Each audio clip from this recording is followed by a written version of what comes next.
Hola, bienvenido a mi canal. Yo soy Julieta Chiqui y el día de hoy te quiero hablar de un tipo de ansiedad que se siente como si fuera una enfermedad. Es el trastorno con el que yo viví durante muchísimos años y en el cual yo me especializo, ¿no? Hay muchos tipos diferentes de ansiedad y una de las razones por las que yo no me identificaba con todas las cuentas o cuando iba a algún especialista que abordaba con ansiedad, no me sentía entendida o apoyada, era porque justamente el tipo de ansiedad que yo tenía unas cualidades particulares que me hacían como sentir que lo que yo sentí, vale la redundancia, que yo sentía muy diferente a lo demás. Yo le digo que es un tipo de ansiedad que se siente como enfermedad porque normalmente se manifiesta así. En mi caso, si has visto mis videos, sabes que el miedo que yo tenía era que en algún momento me pudiera orinar en la calle, ¿no? Entonces, en el proceso de saber que esto era ansiedad, en un principio yo lo viví como hay algo mal conmigo, hay algo mal con mi cuerpo físicamente, y entonces posiblemente hay una parte de mi cuerpo esté mal y entonces tengo que ver a un médico, ¿no? Tengo clientes que lo que creen es que está mal su corazón o que creen que está mal su tráquea y que no pueden tragar muy bien. Y es que se siente como una enfermedad, vas, acudes con el médico y te das cuenta de que en realidad no hay nada mal contigo, o sea, que no hay nada físicamente que esté mal. Y llega un momento en el que te hacen estudios y todo, y cuando llega este resultado, cuando te dice el especialista, es que, ¿qué crees? Es tu ansiedad, son tus pensamientos, muchas veces se llega a sentir como que tú te estás originando esto, que eres tú el que se está lastimando, que te estás volviendo loco, ¿no? Que cómo tú te puedes generar esas sensaciones que no son reales, pero que cuando tú las experimentas se sienten muy reales, ¿no? Porque quien ha vivido con un ataque de pánico, donde crees que realmente estás a punto de morir, ¿no? Que tu corazón está bombeando mucho más fuerte, que vas a orinarte en ese instante, ¿no? Sabes que las sensaciones son, o sea, no podrías no pensar que eso es lo que va a pasar, ¿no? Que tu mente te está bombardeando al mismo tiempo con 20.000 pensamientos de va a suceder, va a pasar ahorita, no vas a poder hacer nada para evitarlo, prepárate, ¿no? Y hay uno que es muy recurrente que es sal corriendo, ¿no? Tienes que salir corriendo. Por eso es este trastorno se conoce como agorafobia, que es, sientes un miedo intenso, ¿no? Un miedo irreal porque en realidad estás luchando contra tu mente, tú sabes que no es verdad, pero el miedo es tan grande, se apodera tanto de ti, que te lleva a creer y a sentir las sensaciones como si fuera a suceder. Te dan porque estás alejándote de tu lugar que consideras seguro, ¿no? Llámese en mi caso un baño, en caso de algunos clientes su casa, eh, el hospital, ¿no? Entonces sientes que te estás alejando de un lugar que es seguro. Incluso tengo clientes, por ejemplo, que llegando a un piso se sienten raros, se sienten que van a perder el control de su cuerpo o que se van a aventar si llegan al piso 3, ¿no? En el 2 están súper bien, pero el 3 es donde les causa conflicto y empiezan a sentir la taquicardia, empiezan a sentirse mal cuando llegan a ese piso. Entonces, ¿por qué? Porque tienes un lugar seguro, ¿no? Es tu lugar seguro, el piso 2 es tu lugar seguro, el piso 3 ya empezamos con problemas. Y empiezan a sentir todas estas sensaciones, ¿no? Que los hacen creer que algo terrible va a pasar. Yo le digo un poco como el sentido arácnido de Spider-Man, porque hay como ese aviso que te dice, algo está pasando, me estoy sintiendo mal y sé que viene algo más grande y se empieza a hacer cada vez a exponer más las sensaciones. Entonces, esta ansiedad, que te digo que normalmente es porque dejamos nuestro lugar seguro, hay otras características que te quiero compartir con las que se manifiesta. Tú te vas a dar cuenta si tienes este tipo de trastorno, porque normalmente evitamos lugares donde hay mucha gente, porque nos da miedo que al querer salir de ese lugar, ir a nuestro lugar seguro, tengamos dificultad. Y es que esas sensaciones llegan de golpe. O sea, es como me siento bien ahorita y de momento me estoy sintiendo mal y mi mente me lleva a pensar que lo que sea que va a pasar ahorita, que no tengo tiempo de ir al baño, no tengo tiempo de buscar un baño, tengo que, o sea, que tengo que buscarlo ya, ahorita, no tengo 5 minutos, no tengo 10 minutos y sabes, una característica muy particular es que me da miedo que la gente se dé cuenta. Eso es algo muy importante. Ahí es cuando te das cuenta de que realmente es ansiedad, ¿no? Porque tú fisiológicamente sabes que no está nada mal, pero te importa mucho que la gente se dé cuenta de que algo te está pasando a ti. O sea, quieres como disimularlo. Entonces, normalmente somos de las personas que nos sentamos cerca de las salidas, ¿no? Si voy al cine, me siento cerca del pasillo. Voy en el transporte público, en el metro, algo así, me siento cerca de la puerta o estoy cerca de la puerta porque si me siento mal, puedo salir corriendo rápidamente. ¿Qué otra cosa? Tal vez te preguntes, bueno, pero ¿por qué surge esto, no? ¿Por qué empieza esto? Y créeme que al menos esa era mi pregunta. ¿Por qué? ¿Cómo fue que yo eh, me enfermé de esto, no? En un principio yo pensaba, dije, es que algo está desnivelado en mi cuerpo, algo, o sea, iba mucho por la química. Pensaba en algo químico está mal, yo necesito comer algo, algo me tienen que dar algún medicamento. Entonces, por eso es que acudí también a medicamentos y me hacía sentido, porque si a lo mejor me equilibran algo. Y no estaba yo tan mal. Lo que pasa es que si hay un desequilibrio, o sea, la razón por la que alguien con este trastorno empieza a desarrollarlo es porque normalmente ese tipo de sensaciones que te llenan de miedo, esa taquicardia, ese, esos pensamientos de que algo terrible va a pasar, ese temblor en el cuerpo, esa sudoración en el cuerpo, la opresión en el pecho, todo eso que ocurre todo al mismo tiempo, e incluso dentro de los síntomas también está, no es muy común, pero sí es uno de los síntomas, el que tengan ganas de ir al baño. Cuando suceden estos síntomas estando en un lugar, que normalmente es en la calle, y no saber por qué te sucedió, te hace creer que estás en peligro, porque empieza a ser repetido, empieza a suceder no solo una vez, empieza a suceder una segunda vez, una tercera vez, hasta que tú sientes que estás indefenso, que no tienes ni idea de por qué está pasando. Y lo que asocias es, me pasa cuando salgo a la calle, me pasa cuando estoy en este lugar, me pasa cuando hago tal cosa.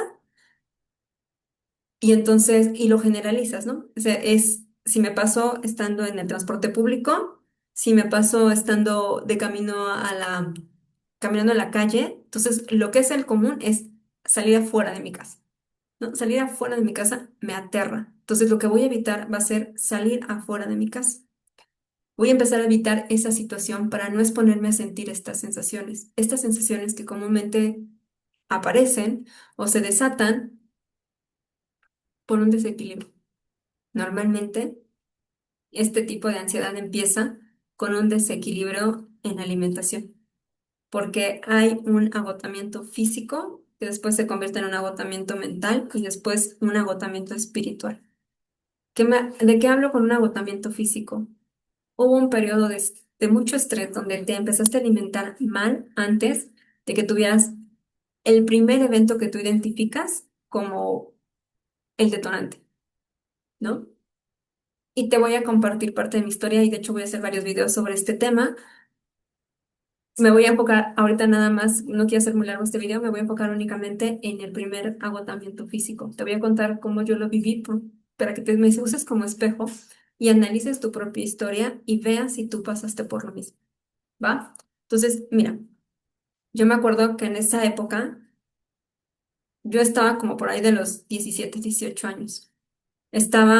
Acababa de entrar a la prepa, era como el año 1999 porque acababa de pasar la huelga de la UNAM, donde había mucha incertidumbre de qué iba a pasar con mis estudios, porque pues ya llevaba 9 meses de huelga y no sabía si iba a regresar a la escuela. Mis papás mientras me habían inscrito a una escuela privada, ¿no? Yo recuerdo exactamente cuando tuve mi primer ataque de pánico en la calle, el que empezó a generarme miedo, pero si me tengo que ir un poquito más atrás, yo ya puedo ver detonantes de ansiedad meses antes. Yo me acuerdo que yo estaba en esta escuela privada, en el salón de clases, y empezó todo con un pensamiento que parecía como muy precavido, ¿no? muy como inocente, muy de, qué buen pensamiento para estar como, para prevenir. Mi pensamiento era, oye, ¿qué tal que te dan ganas de ir a clase, al baño cuando estás en clase? Y qué pena salirte, o sea, ¿te das cuenta? Qué pena salirte de la clase, ¿no? Entonces, vamos de una vez. Y yo decía, claro, qué buena idea, ¿no? O sea, no quiero interrumpir la clase, este, voy a ir de una vez, ¿no? Y esto me pasó a pasar cada vez con más frecuencia. Y sabes qué, que yo no era consciente de este pensamiento. Decimos que algo lo hacemos consciente cuando podemos, yo lo siento como si tuviéramos una personita aquí atrás que está monitoreando tus pensamientos, ¿no? Y entonces yo no era consciente de que ese pensamiento estaba cruzando.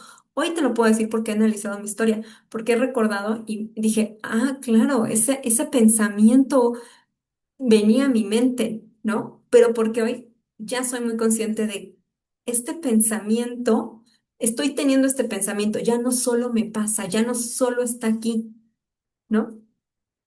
Este pensamiento me llenaba de ansiedad y entonces yo tomaba acción.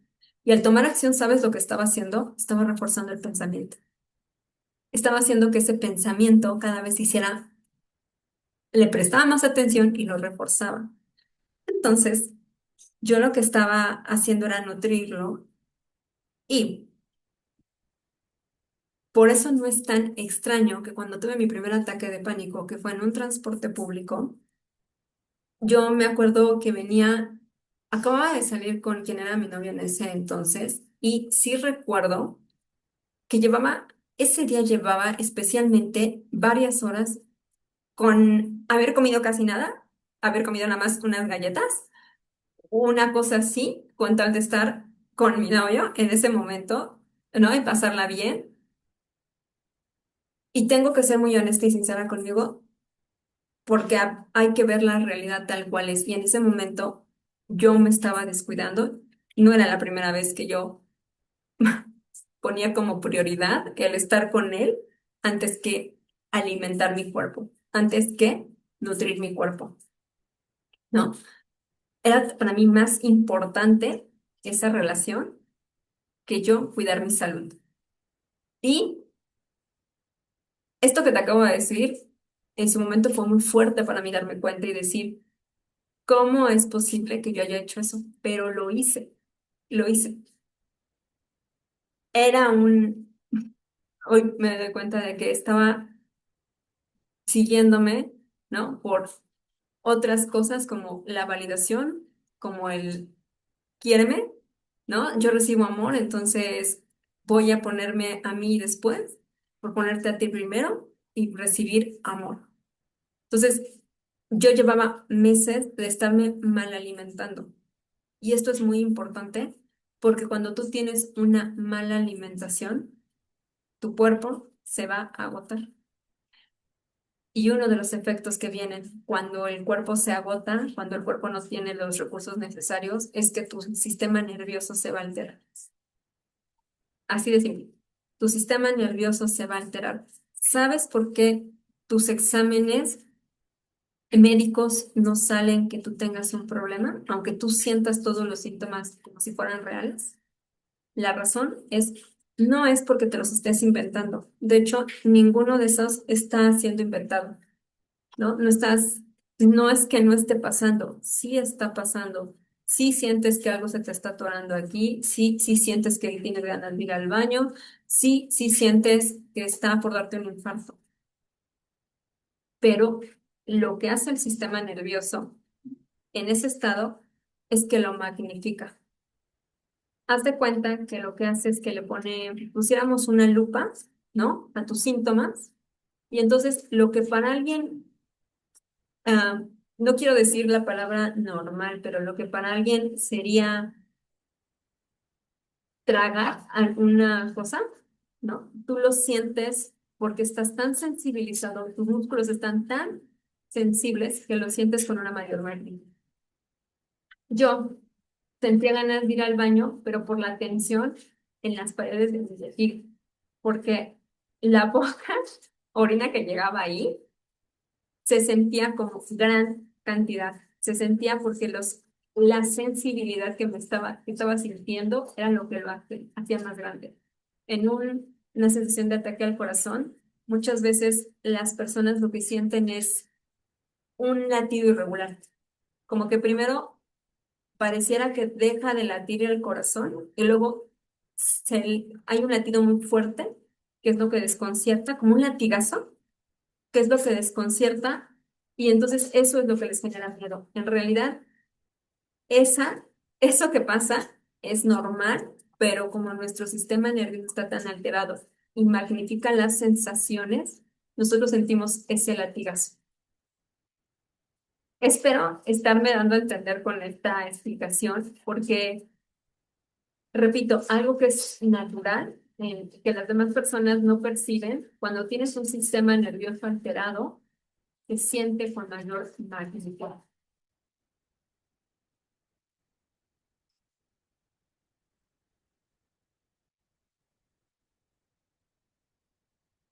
Y bueno, voy a seguir grabando, espero que la lluvia no esté afectando mi audio, porque aquí se está cayendo el cielo.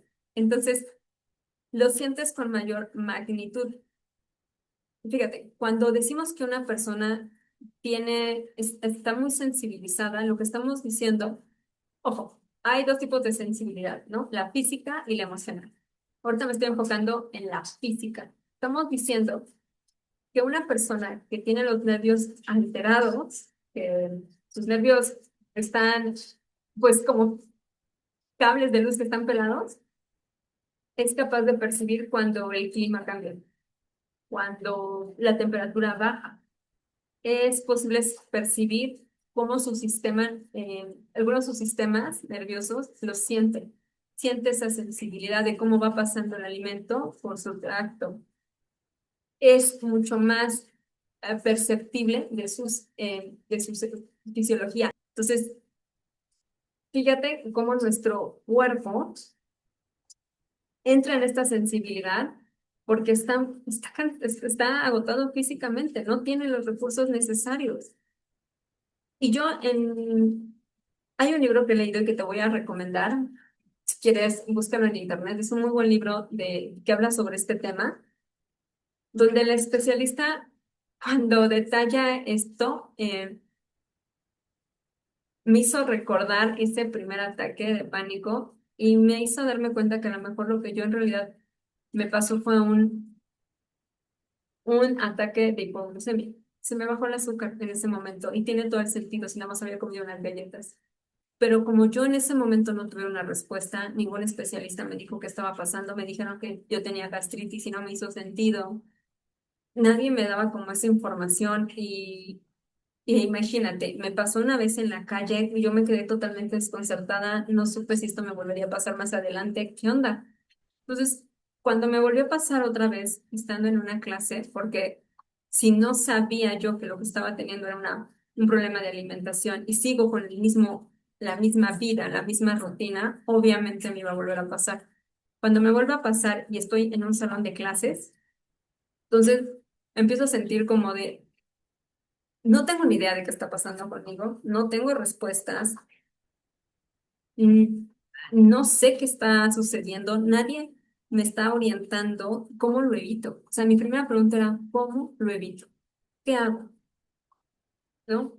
Para que esto no me pase, porque me empiezo a sentir indefensa, empiezo a sentirme que no importa dónde vaya, esto va a aparecer. Y bueno, voy a dejar este video hasta aquí porque tengo que no lo quiero hacer muy largo. Quiero primero empezar por esta parte de el agotamiento físico, de lo importante que es que te des cuenta de si en la época en la que tú empezaste a sentir estos síntomas de ansiedad, tú estabas teniendo una buena alimentación, qué estaba pasando por tu vida, por qué no estabas teniendo una buena alimentación. A lo mejor en tu caso no es como yo por andar con el novio, ¿no? A lo mejor es que estabas estresado, que estaba pasando algo en tu vida y aquí muy importante es cuando descubras eso que pasó, no lo juzguemos. Yo tuve que hacer mucho trabajo para, en ese momento que lo vi, que dije, ¿cómo es posible que yo haya preferido esto que mi salud? ¿No? Y tuve que hacer mucho trabajo y perdonarme y decir, sí, Julieta, en ese momento la realidad es que te importaba más esa persona que tu propia salud. Y qué fuerte, ¿no? Pero qué bueno porque te está enseñando algo que es importante que trabajes. Que tienes que trabajar el primero voy yo, de por qué me es tan importante alguien más, por qué me es tan importante que tú me ames, por qué me es tan importante, eh, por qué me vale tanto mi salud, por qué me valía en ese momento tanto mi salud, por qué era más importante estar con él que cuidar, o por qué estaba pasando conmigo en ese momento, ¿no? Tuve que hacerme todo ese trabajo de meterme a investigar y darme cuenta de cómo yo, mi percepción de mí misma, cómo yo sentía que no iba a ser amada y que entonces si hacía eso iba a ser amada, ¿no? Entonces, es mucho de abrir esa puerta y darte cuenta de que cometimos a lo mejor algunos errores, pero con mucha autocompasión y que la autocompasión no es como de, ay, pobrecito de mí, no, para nada, es recordar que hubo una versión de ti que no tiene la información que hoy tienes tú, que una versión de ti que solamente estaba actuando, que solamente estaba haciendo, que no era consciente de las decisiones que estaba tomando, que él solamente estaba actuando a partir de lo que creía, ¿no? Que iba a ser aceptado, que iba a ser querido o que era importante, ¿no? Porque a veces le damos más importancia a un trabajo que a nuestra propia salud, a alguien más que a nuestra propia salud. Entonces, velo sin juicio, ¿no? Yo sé que es como complicado porque pega y dices, ¿cómo lo pude haber hecho? Pero siente mucha autocompasión por esa versión de ti que seguramente también tenía sus propios problemas y que en su momento estaba tratando de sobrevivir con lo que sabía que podía hacer, ¿va? Entonces, te dejo este primer video aquí. Eh, y en unos días te grabo la segunda parte. Bueno, la segunda parte que sería, vamos a hablar del agotamiento mental. No te voy a hablar del agotamiento, perdóname, el emocional, luego el mental. Y quiero compartirte algunas de las herramientas que a mí me ayudaron para que a ti te sirvan. Si te resuenan las cosas o mi perspectiva sobre el mundo, sobre lo que yo hice, muy posiblemente lo que yo hice te va a servir. ¿No? Es mi método. Quiero dejarte los pasos de lo que yo seguí, porque para mí es muy importante compartirte esta información y que tengas herramientas para empezar a salir de ahí, ¿no? A sentir que recuperas tu vida. Porque vivir presa de algo que necesitas usar, y no sé si has visto mis anteriores videos, pero yo llegué al punto de incluso usar toallas sanitarias y pañales para salir a la calle porque pensaba que si no, en cualquier momento que tuviera estas sensaciones y si no encontraba un baño, tuviera como, los usaba como una protección, para que si no encontraba un baño, pues inmediatamente y me orinaba, porque ese era mi miedo, que me voy a orinar y la gente me va a juzgar y me va a criticar. Si eso pasaba, yo tuviera el tiempo suficiente como para correr y que la gente no se diera cuenta. ¿Te das cuenta de que la gente no se dé cuenta? O sea, cómo hay esa parte ahí de no quiero que nadie lo vea. O sea, si realmente yo estaba enferma, eso no me hubiera importado, ¿no? Entonces, es, es ahí cuando te das cuenta de que es mucho miedo, que es miedo al que dirán, que es miedo a, pues que es ansiedad, literal, que es la ansiedad de querer mantener una máscara, ¿no? De decir, no se den cuenta y yo voy a salir librado de esto y quiero ser como aparentar que soy una persona normal, no que tengo una vida normal, porque me van a rechazar si alguien se entera de que yo vivo con este miedo. ¿No? Entonces empezamos a vivir como en una cárcel donde te sientes preso de tu propio cuerpo. O sea, yo sentía que mi cuerpo era como mi enemigo. Tú haces cosas que yo no quiero. Tú estás haciéndome sentir cosas que yo no quiero. Tú eres quien no me deja ser. Y bueno, eso sería todo por este video. Recuerda que si necesitas ayuda o algo, en la parte de abajo te dejo el link para mis sesiones, ¿va? Entonces, te hablo más adelante en los siguientes videos, damos este tema y si tienes alguna duda, por favor, compártemela en los comentarios vale, yo me voy a dar un tiempo para responderte y grabarte un video resolviendo esta parte.